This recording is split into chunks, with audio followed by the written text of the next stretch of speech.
Hi BookTube! My name is Sarah and welcome to the Bookish Knitter.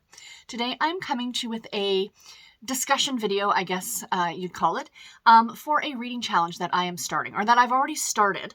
I didn't say anything when I first started it because I really wasn't sure exactly how to talk about it, but I've decided, or whether I was going to even talk about it at all and just kind of do it in the background, but I decided to talk about it because I thought it was fun, and I alluded to this on Sunday when I did my weekly reading wrap-up, and you guys are going to notice that I'm reading, category romances, Harlequin romances, kind of in a specific order. You probably wouldn't notice that, but I noticed that, so I just thought I would talk about it because, yeah, I think it's fun. This I'm calling the Never-Ending Harlequin Reading Challenge. Because literally it is going to be never ending. I mean, I joked on Sunday about the fact that I will be able to do this for the rest of my life. And as a joke, I said that, but then when I stopped and kind of did the math and started thinking about it, I'm like, oh no, this is legit. Like, this will go on until forever. So if you guys have been watching my channel for, more than 5 minutes, you know that I am a huge, huge fan of category romance. I've loved these books for over 20 years. I have amassed a unbelievable collection, of these books. There's another bookshelf over here you guys can't see. And I think as readers, all of us will agree that there are different, there's different hobbies when it comes to reading. There's the hobby of reading itself. There is the hobby of collecting books. There's also the hobby of organizing books. And I have amassed quite a collection. And I'm very, very pleased with my Harlequin collection. And I knew I wanted to do some sort of a challenge to myself to start reading more of these books, but I wasn't sure exactly how to do it. So I kind of started a little bit kind of dabbling in maybe picking up the books off my shelves because, I've clearly purchased them and they're there. But what I'm finding as I'm getting older, I find it more difficult to read print books. Because my eyes aren't what they used to be, let's be real. I do wear glasses. I don't tend to wear them for these videos when I do videos because I do have a ring light, and I can't stand the glare of the ring light off my glasses. If I can figure out a way to fix that, I will. But in general, when I film these, I tend not to wear my glasses. But I do need them, and that's why I much prefer reading digitally off of my Kindle or my Kobo because I can make the font bigger. And, you've also kind of got that very subtle backlight. So what's the word I'm looking for? It's kind of an interesting thing because I don't like reading off my tablet. Even though I can make the font bigger, even though it's clearly lit, like you guys can, it's lit, but it's a little too bright. And I stare at a computer screen all day for work. So reading off of my tablet is just not an option for me. I much more prefer my Paperwhite and my Kobo.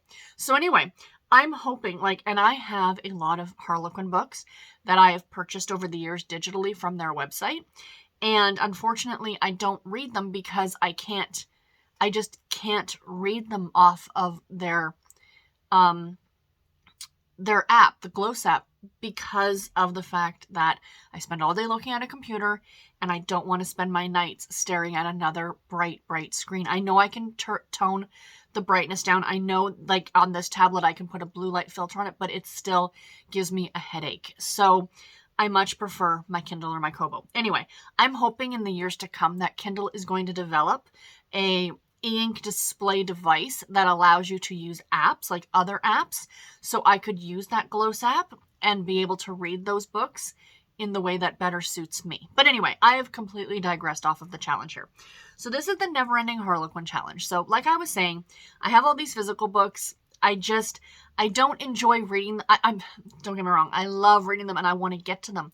But the problem is that I find it difficult because of, like I said, the print is too small and yada, yada, yada. So I got thinking about, how can I, read? I don't like reading off the Gloss app either. So, kind of running into, not a brick wall if you'd say, but I want to read more, but I don't. The other thing is too, is that to purchase these ebooks can be expensive, right? Let's be real. I would much rather borrow them. So what I was playing around on the Toronto Public Library Overdrive or Libby website. And they don't buy the Harlequin books individually.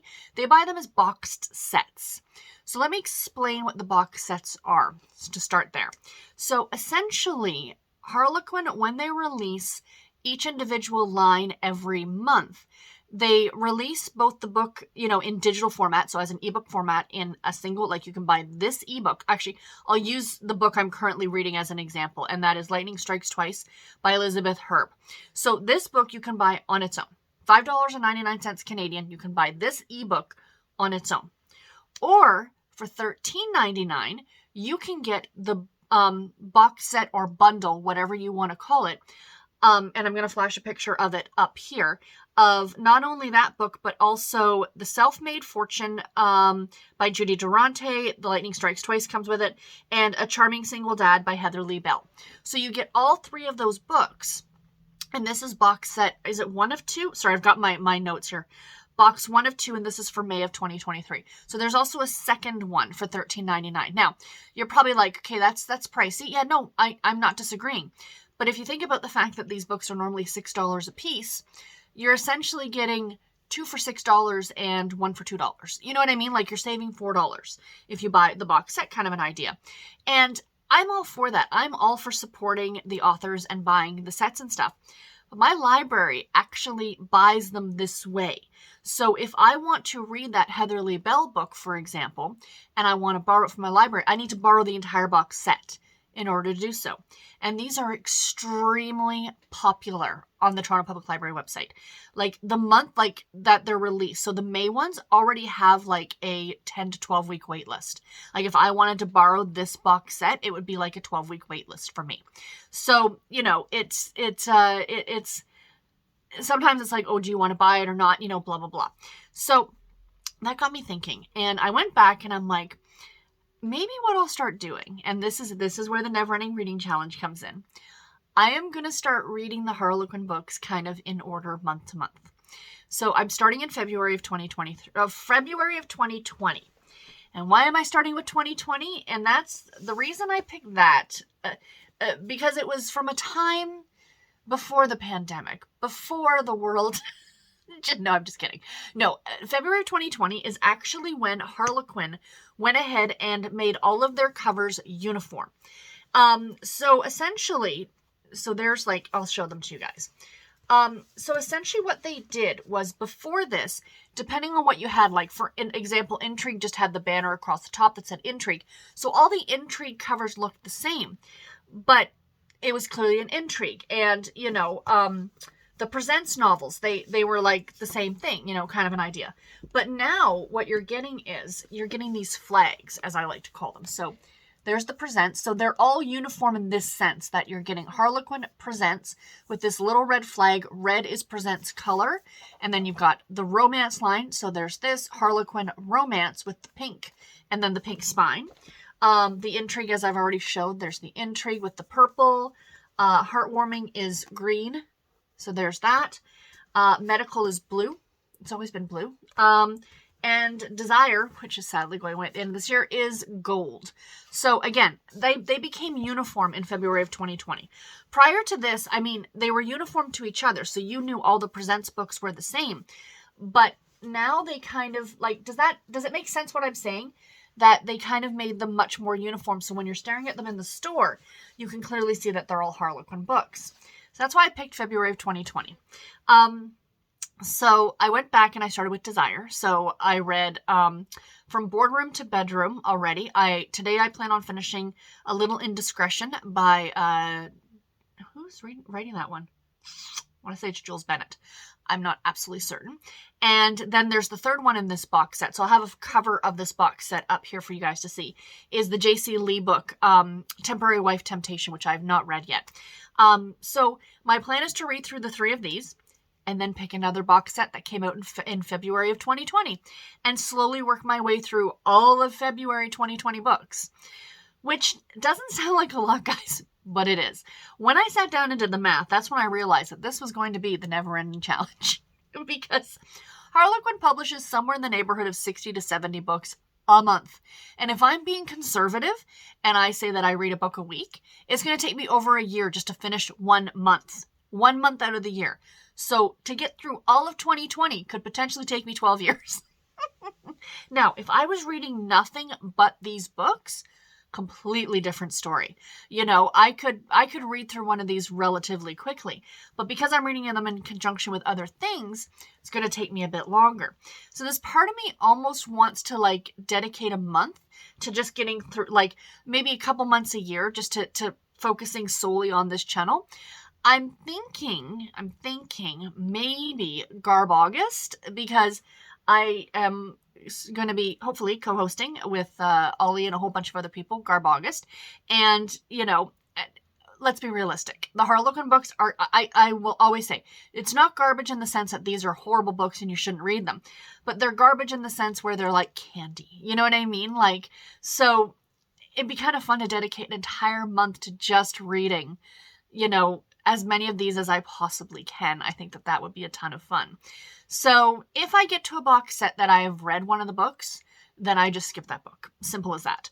And this is just a personal challenge for me. I just thought it would be a ton of fun borrowing these box sets from my library. It gives me 3 weeks to read however many books are in that box set. Most of them contain 3 books.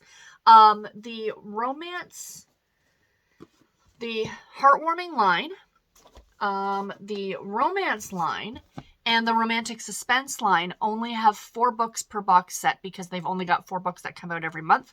But stuff like Desire and the medical romance and intrigue, they publish 6 books a month. So you're getting like the box set of 3 and 3. And the Presents line is the biggest line, and they actually publish 8 books a month. So you actually get 2 box sets of 4 and 4. And of course, Love Inspired does the same thing. They publish Love Inspired and Love Inspired Suspense, come out with 6 books each month, so you get 2 box sets, 3 and 3. So I kind of wanted to share this challenge with you. Again, it's just a personal little challenge that I'm doing. You know, I just think it's going to be nice. I always have loved having a category romance on the go because they are super easy and enjoyable to read. And in a way, too, for those of you who, when I say I read series out of order and it makes your eyebrow twitch, in a way, I'll be reading series in order now because as these go along, right? So like I said, I'm debating on dedicating the entire month of like, I might even do July. I don't know. I'm thinking like, I think it would just be fun. Maybe not even a month, but like a week every month. Ooh, that's a good idea. That this just came to me now as I'm sitting here talking. So, I'm doing, of course, the page count reading challenge in, the end of this month. I just did the video for that. I literally just filmed it 2 minutes ago. But that is running from the 21st through the 27th of May. So maybe the week of the page count reading challenge every month is the week that I will challenge myself to only read from this challenge. Kind of like an extra bonus challenge. What do you guys think? That'll be fun, right? So yeah, again, this is a personal challenge. This is just for me. If you guys are, you know, creating your own challenges, I would love to hear that too. This is not the first time I've done a Harlequin challenge. 4 years ago, in 2019, actually, I did the 40 Years of Harlequin project, where, because it was my 40th birthday that year, that I read a book published from Harlequin / Mills and Boon from 1979 up to 2019. And yeah, so that was a lot of fun. And then I read 1 per month that was published in 2019. So that was a really fun challenge, and it was really interesting to see the way that stuff has changed, like the way that the writing has changed and things like that, and the way women are portrayed. I mean, it was a lot different, you know, back then. If you read an older romance novel, not just category romance, but just romance in general, you can see how much it's changed. The attitudes towards women have changed. It used to be a lot of, you know, oh, she needed someone to save her kind of an idea. Whereas now she's like, no, I'm good. I don't technically need you. I got this. And of course, a lot more inclusion, which is kind of the other reason I wanted to start in 2020, because this is kind of, I mean, it's not perfect. The inclusion and the different types of authors and different types of stories, it's not perfect, but Harlequin is doing a lot better job. You're getting a lot more authors of color. Actually, we're seeing now a lot more of LGBTQ representation within the books, which is great. I actually saw there's a book coming out in November of this year, and I think it's a female-female romance. Really excited about that. I think it's gonna be a really great story. We've seen a bunch of male. Rowan Parrish has done a number of them. for the special edition line. So I'm excited to see the female, how that's going to be represented. But like I said, a lot of authors of color, a lot of different cultures. You're starting to see this represented more and more, and I'm really, really liking that. So, you know, kind of like the new age of romance, or category romance, if you will. So yeah, anyway, I'm rambling, you guys. I am just super excited about this. And I think I'm going to do what I was just saying, that I'm going to give that week to doing nothing but reading these and seeing how many I can get through over the course of a week. You know, these are not available on audio, not in general. I get that question quite often. Are Harlequin books available on audio? Throughout the course of a month, of those 60 to 70 books that are published, you might get one or two that are available on audio. For example, last month I read the Pinecraft Refuge book by Leona Worth. That one was actually available on audio. And so was Catching the Carling Lake Killer by Katie Richards. Sometimes the audiobook doesn't come out till much later. So for that Katie Richards book, it was book 6 in the West Investigation series. I know for a fact that the first book has now also been released on audio. So you can check out Audible. The thing is, though, with a lot of the Harlequin books, which I don't technically agree with, is a lot of the older ones were Audible exclusive, so the only place that you could get it would be Audible, which is a bit of a pain. But check your Hoopla. I know a lot of people have had luck on Hoopla finding Harlequin books on audio. So anyway, guys, like I said, I am rambling. I'm going to let you go. I just want to share this with you. I'm super excited. And yeah, so that's all I got for today. Until my next video, take care and happy reading, everybody. Bye.